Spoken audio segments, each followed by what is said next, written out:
Halo, nama saya Rio Santo. Pada kesempatan kali ini, saya akan menjelaskan mengenai software development methodologies.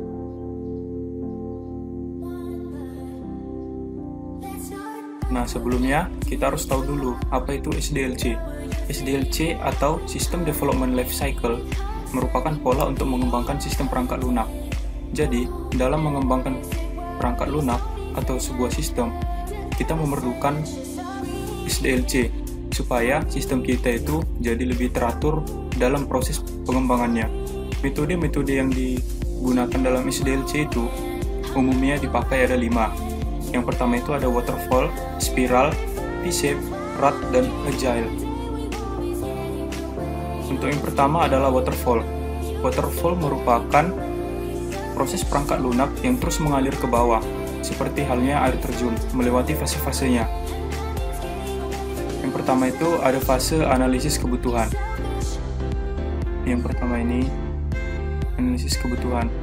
Pada tahap ini, developer itu mengumpulkan kebutuhan, kemudian dianalisis dan didefinisikan. Sederhananya itu seperti mempertanyakan kebutuhan apa sih yang harus dipenuhi oleh program yang akan dibangun. Nah, yang kedua itu ada fase desain sistem. Pada tahap ini, developer akan menghasilkan sebuah sistem secara keseluruhan dan menentukan alur atau algoritma detail yang akan digunakan pada suatu sistem yang akan dibangun. Nah, setelah sistemnya didesain, maka tahap selanjutnya adalah fase penulisan kode program. Pada tahap ini, kode program yang dihasilkan masih berupa modul-modul yang akan diintegrasikan menjadi sistem yang lengkap. Kemudian, setelah itu, pengujian program. Fase pengujian program ini dilakukan penggabungan modul-modul yang sudah dibuat pada fase 3 tadi, yaitu penulisan program. Setelah digabungkan, maka dilakukan pengujian untuk mengetahui apakah software atau sistem yang dibuat telah sesuai atau masih terdapat kesalahan. Dan yang terakhir adalah penerapan program, yaitu instalasi software atau sistem yang telah dibuat. Berikut adalah kelebihan dan kekurangan metode waterfall. Kelebihannya itu bisa kita lihat tadi ya, bahwa fase-fase dari waterfall-nya cuma 5. Jadi lebih praktis gitu, sehingga bisa membuat kualitas software tetap terjaga. Karena proses pengembangan software tidak bisa diloncat-loncat, atau harus sesuai dengan fase-fasenya. Sedangkan kekurangannya itu dikarenakan prosesnya tidak bisa diloncat-loncat, maka waterfall ini cenderung lambat.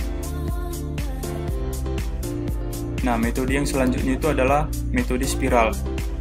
Model spiral merupakan salah satu metode yang dapat digunakan dalam pengembangan software.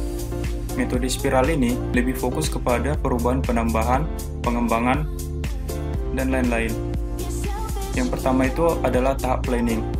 Tahap planning atau perencanaan meliputi estimasi biaya, batas waktu, pengaturan jadwal, dan mengidentifikasi lingkungan kerja, serta sumber-sumber informasi yang dibutuhkan developer dalam membangun software yang akan dibangun. Yang kedua adalah tahap analisis risiko. Pada tahap ini, tujuannya itu untuk mengidentifikasi risiko yang berpotensi, dan tahap ini juga bertujuan untuk menghasilkan solusinya. Yang ketiga, ada tahap rekayasa. Pada tahap ini, kegiatan yang dilakukan yaitu menguji coding, menginstal software, membuat prototipe, mendesain dokumen, meringkas suatu pengujian software, dan yang terakhir adalah membuat laporan atas kekurangan dari software yang akan segera diperbaiki. Yang keempat itu adalah tahap evaluasi. Pada tahap ini, sistem analis membutuhkan masukan atau tanggapan dari para user dalam mengevaluasi software yang diuji dan memastikan bahwa software sesuai ketentuan yang telah dibicarakan di awal oleh user dan para pihak pengembang. Bisa kita lihat pada ilustrasi ini secara keseluruhan tahapan-tahapan atau fase-fase dalam model spiral ini adalah sebagai berikut. Nah, yang pertama itu masuk ke plan, requirement plan, life cycle plan. Jadi setelah itu direview, setelah itu dianalisis apa-apa saja yang kekurangan pada software yang dibangun, begitu seterusnya. Makanya metode ini disebut spiral, karena berputar secara terus-menerus, hingga software yang dibuat telah jadi. Kelebihan metode ini mudah dalam mengestimasi biaya karena ada tahapan planning yang telah kita bahas. Sedangkan kekurangannya itu memakan waktu cukup lama, karena fase-fase yang ada pada metode spiral itu tidak bisa di-skip-skip. Kekurangan selanjutnya itu adalah membutuhkan best practice atau pengalaman sebelumnya untuk melakukan planning, estimasi biaya, dan manajemen risikonya. Jadi kita tuh kalau ingin menerapkan metode spiral ini harus membutuhkan best practice atau yang sudah berpengalaman, agar dalam planning, estimasi biaya, dan lain-lain itu sudah ada yang ngerti lah. Nah, yang berikutnya itu adalah V-Shape, biasa disebut sebagai V-Model. V-Model ini adalah sebuah perpanjangan dari model waterfall yang telah kita bahas sebelumnya, yang pertama, dan didesain berdasarkan hubungan antar tahap dan pengujian antar fase. Bisa dilihat pada ilustrasi berikut. Di sini, setelah melakukan satu fase, jadi ada tes, fase, tes, begitu seterusnya. Nah, untuk yang pertama itu adalah requirement analysis. Ini adalah fase pertama dalam siklus, di mana semua informasi yang dibutuhkan digali dari customer. Nah, pada fase ini melibatkan proses komunikasi yang intensif dengan customer untuk memahami kebutuhan sistem atau software dengan tepat. Karena sebagian besar customer itu kebanyakan tidak yakin tentang apa yang sebenarnya mereka butuhkan. Disitulah makanya ada fase requirement analysis. Nah, setelah itu, jika kita melihat ilustrasi berikut, perencanaan acceptance test design dilakukan pada fase ini, karena requirement dapat dilakukan sebagai input untuk pengujian acceptance. Yang kedua itu adalah desain sistem.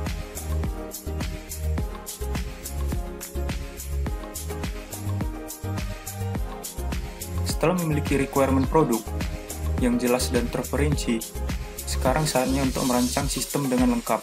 Kemudian ada sistem tes, dikembangkan berdasarkan desain sistem. Yang ketiga itu adalah agricultural design. Spesifikasi arsitektur dipahami dan dirancang dalam fase ini. Yang keempat itu ada modul desain. Dalam fase ini, desain internal terperinci untuk semua modul sistem didefinisikan.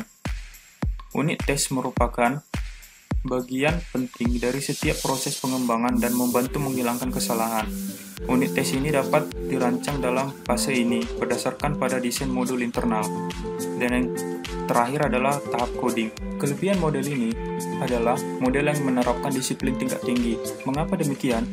Karena fase-fase dalam model ini diselesaikan satu persatu, jadi tidak bisa diloncat-loncat atau di-skip-skip. Sedangkan untuk kekurangannya, tidak cocok untuk proyek yang requirement-nya berubah-berubah. Nah, yang selanjutnya itu ada metode RAD, Rapid Application Development. RAD ini menekan pada siklus pembangunan yang pendek, singkat, dan cepat. Waktu yang singkat adalah batasan yang penting untuk model ini. Bisa kita lihat di ilustrasi berikut, sangat singkat bukan? Pertama dari analisis dan quick design, jadi analisis dan desainnya itu secara cepat. Selanjutnya adalah membangun atau build, mendemonstrate-nya, merefine-nya. Refine ini bisa diartikan sebagai jika software yang hendak dibangun itu memiliki kekurangan, maka bisa diperbaiki. Begitu seterusnya, hingga tahapan testing dan implementation. Kelebihan metode ini, yang pertama itu proses pengiriman menjadi lebih mudah.